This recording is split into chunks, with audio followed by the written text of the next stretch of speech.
Para comprender mejor los contenidos de este taller, vamos a ver de una manera muy sencilla cómo está compuesto el sistema suelo.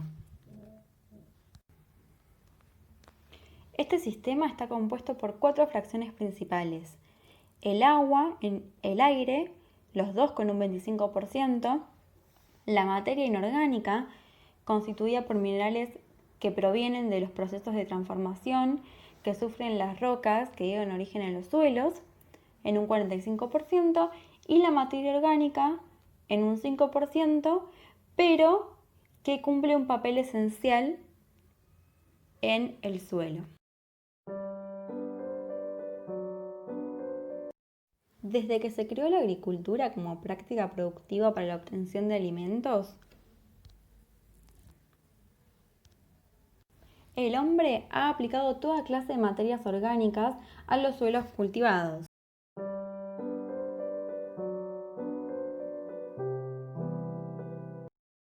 Con el uso permanente del suelo, los nutrientes se gastan y esto afecta el crecimiento de las plantas. Para mantener y mejorar la fertilidad del suelo, tenemos que alimentar nuestra tierra. Una manera de hacerlo es incorporando abonos. Estos, sumado a una adecuada rotación y asociación de plantas, nos aseguran la posibilidad de sembrar todo el año. Cuando los animales y plantas mueren, se empiezan a descomponer.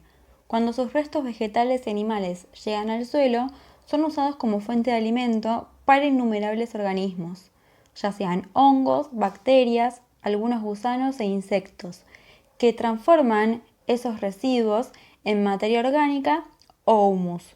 La materia orgánica o humus es un componente ligado a la fertilidad del suelo y al mejoramiento de su estructura, ya que mejora el transporte de oxígeno, de agua, de nutrientes y sirve de alimento y fuente de energía para los organismos que viven en el suelo. El arte del compost ha sido parte de nuestra cultura desde la antigüedad.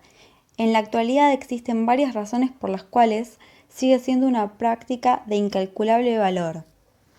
Permite convertir los restos de cosecha y basura municipal en un recurso natural útil. Al reducir la cantidad de basura que se desecha, se contribuye a reducir la cantidad de desechos que se acumulan en el suelo y que favorecen su degradación. Es una herramienta barata y de alta calidad que mejora la estructura del suelo.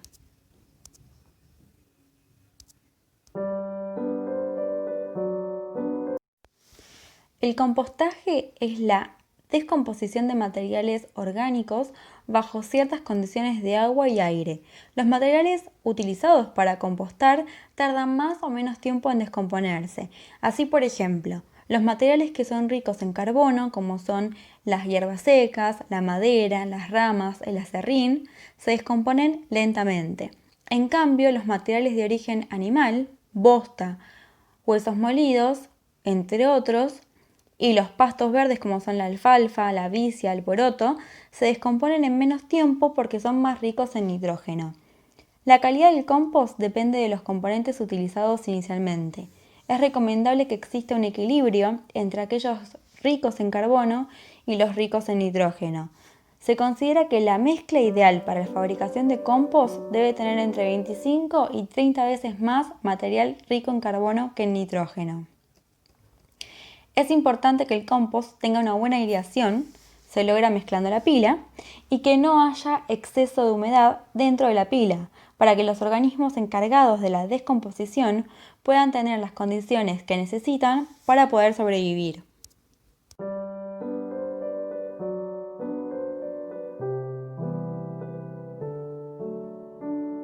El abono compuesto o compost es el que obtenemos al mezclar restos orgánicos, es decir, residuos diarios de cocina, yuyos, hojas secas, estiércoles, ceniza, con tierra.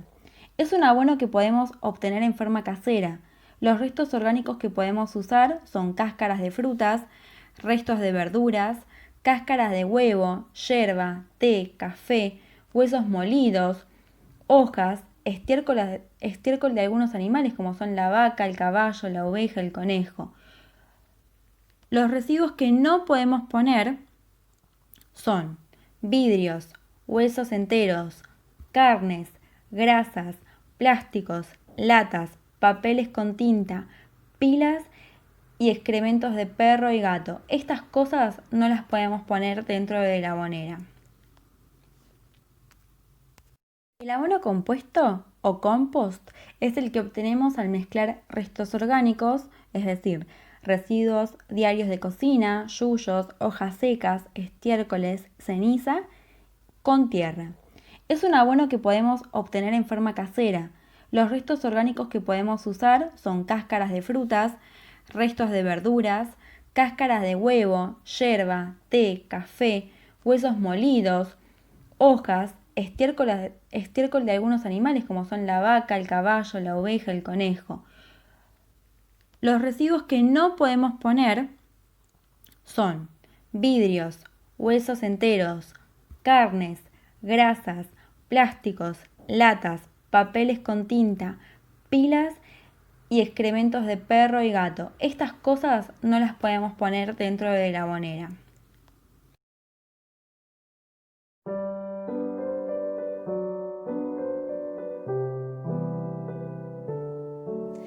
Lo que nos tiene que quedar claro es que el compost lo que busca es imitar la descomposición natural que se produce en un bosque. En esta fotito lo que queremos mostrarles son las etapas o pasos que tiene la descomposición de los materiales que pusimos a compostar. Lo que nos tiene que quedar de esta imagen es que al inicio de la descomposición los microorganismos presentes en nuestra abonera comienzan a degradar los materiales que van a ser su fuente de alimento y energía, y esto produce la liberación de calor. Entonces, la temperatura en el interior de las pilas o aboneras aumentan significativamente y pueden alcanzar los 60 grados o más. Si la temperatura está por arriba de los 65 grados, hay que remover o airear la pila para evitar que se mueran microorganismos benéficos. Luego, la temperatura va a ir descendiendo hasta alcanzar el valor de la temperatura ambiente, que son 25 o 30 grados. En este momento, se aconseja dar vuelta a la pila para mezclar bien los materiales. También tenemos que chequear que el contenido de humedad sea el que se necesita, entre el 50 y el 60%. Tiene que estar húmedo, pero si lo apretamos no tiene que chorrear. Esta nueva remoción la hacemos para lograr una descomposición más completa, porque seguramente van a haber residuos a los que les falte terminar de ser descompuestos. Al finalizar este proceso, el volumen de los materiales que pusimos a compostar se reduce entre un 50 al 70%, es decir, más de la mitad.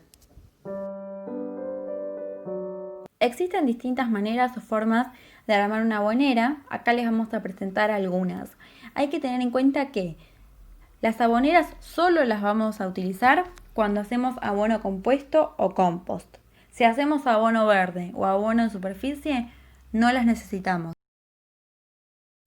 Para los que tienen suficiente espacio en sus casas, pueden separar un lugar para sembrar todo tipo de plantas. Estas plantas no las vamos a consumir, sino que se las vamos a incorporar a la tierra para fertilizarla.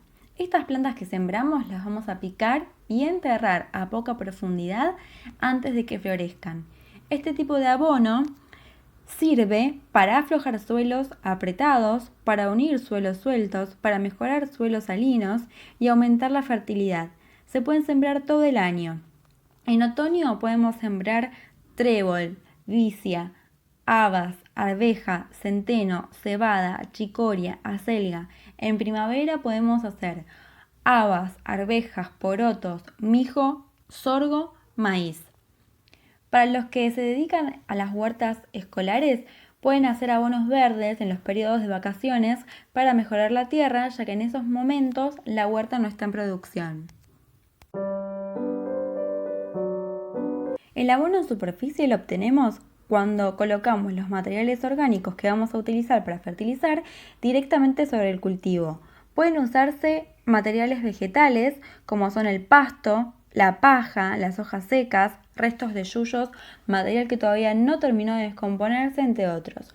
Este abono evita que se pierda el agua del suelo por la acción del sol a través del proceso que se llama evaporación, y además protegemos la estructura del suelo del choque de las gotas de agua que pueden ir erosionándolo.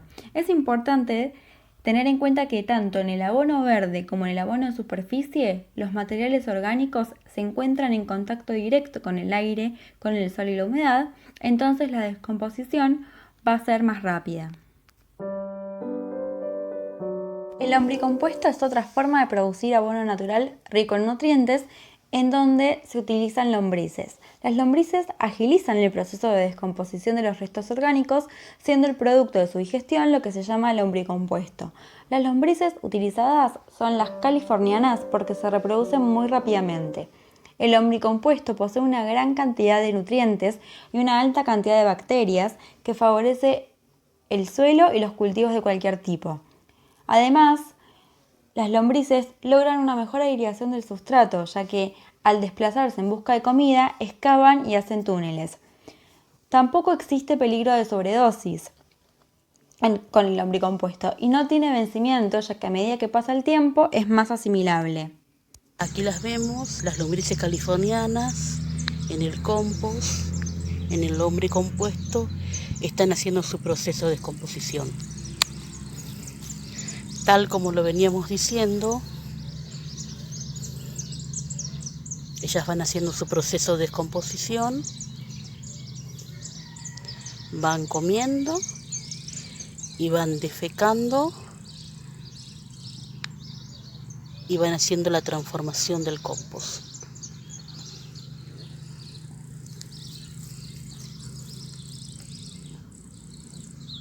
Pozo o en un recipiente, ponemos los residuos orgánicos, los mezclamos y los humedecemos durante 15 días. Una vez que la pila se enfrió, colocamos las lombrices californianas y luego las tapamos con pasto seco. El objetivo de taparlas es protegerlas de las temperaturas extremas, ya sea calor y frío muy intenso, y además conservamos la humedad que necesitan, que es entre el 80 y el 85%.